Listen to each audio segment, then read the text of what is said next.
Welcome to Swathi fabric stores. ఇవాళ వచ్చేసి మనం లెహంగా ఫ్యాబ్రిక్స్ అండ్ బ్లౌజెస్ కి చూడబోతున్నాం. ఇది వచ్చేసి ఇలా వస్తుంది, మొత్తం కంప్లీట్ గా zari work and sequence work వస్తుంది మనకి. ఇలా చూడొచ్చు, ఇలా మల్టీ కలర్స్ వస్తుంది. ఓకే, అండ్ ఇవన్నీ వచ్చేసి ఇప్పుడు చాలా ట్రెండింగ్ లో ఉన్నాయి.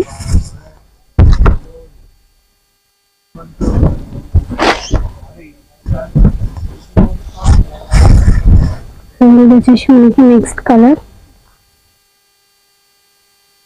మీరు ఇలా లెహంగా లాగా, బ్లౌజెస్ లాగా, క్రాప్ టాప్స్ ఎలా అయినా స్టిచ్ చేయించుకోవచ్చు.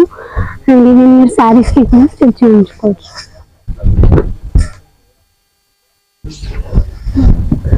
లైక్ ఇలా శారీ అండ్ బ్లౌజ్ లాగా కూడా మీరు స్టిచ్ చేయించుకోవచ్చు. కాస్ట్ అంటే ఇది వచ్చేసి మనకి 800 per మీటర్ పడుతుంది. అండ్ ఇది వచ్చేసి మనకి 250 per మీటర్ పడుతుంది. ఇలా